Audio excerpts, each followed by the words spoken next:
Bismillahirrahmanirrahim. Assalamu alaikum. Our today's lecture is on the topic branching statement. The points we will discuss here are firstly the introduction, then types of branching statement, break statement, continue statement, return statement, Java array, declaration of array variable, and then syntax, command line, argument, and Java class libraries. Branching statement. Branching statements give us code which is optionally executable, depending on the outcome of certain tests which we can define. Looping statements are used to repeat a section of code a number of times or until a condition has been reached. First, we will look at branching statements in C++.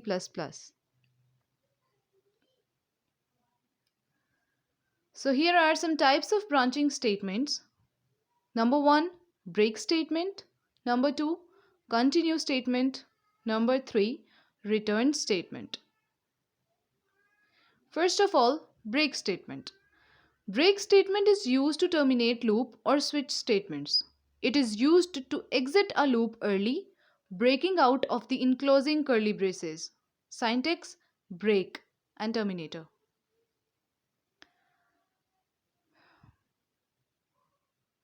Flow diagram of break statement. Here is an example demonstrating the break statement's execution.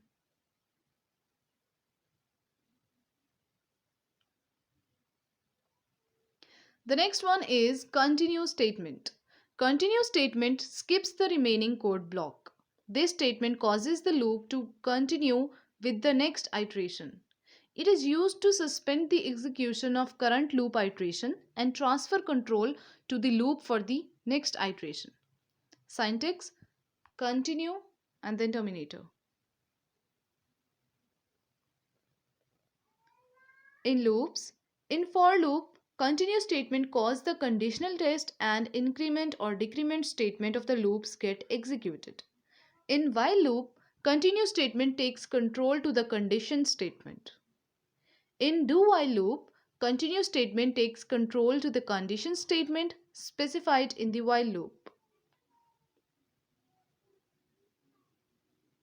Flow diagram of continue statement. So here is an example demonstrating the execution of continue statement.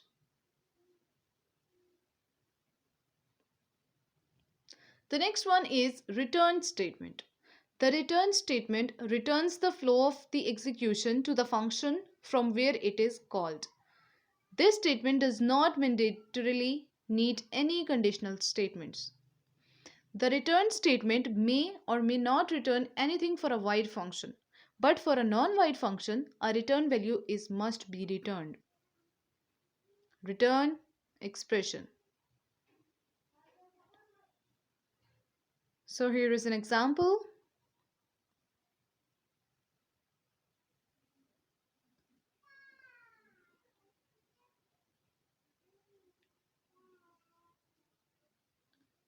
Java array. Java provides a data structure, the array, which stores a fixed size sequential collection of elements of the same type.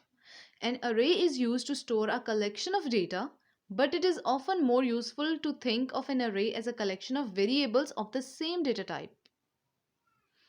Instead of declaring individual variables such as number 0, number 1, number 2, and then number n, you declare one array variable such as numbers and use number 0, 1 up to 99 to represent individual variables.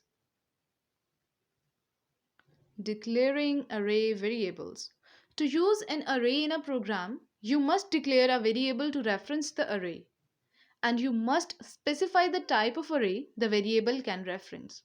Here is the syntax for declaring an array variable. Syntax: data type array reference variable, preferred way or data type array reference variable, work but not preferred way. The following code snippets are examples of this syntax. Following statement declare an array variable.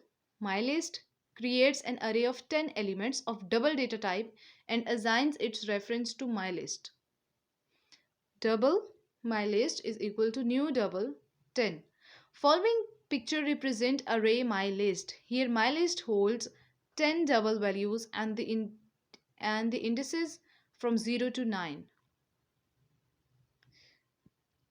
Array reference variable, MyList reference, then MyList 0, 1, 2, 3, and 4, and 5.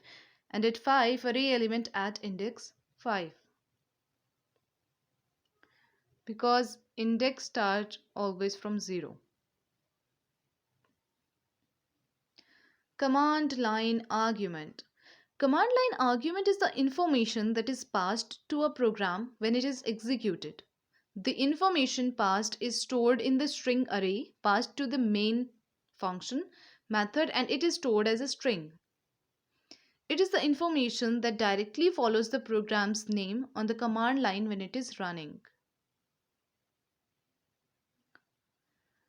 Here is an example. While running a class demo, you can specify command line arguments as Java demo argument 1, 2, 3, up to so on.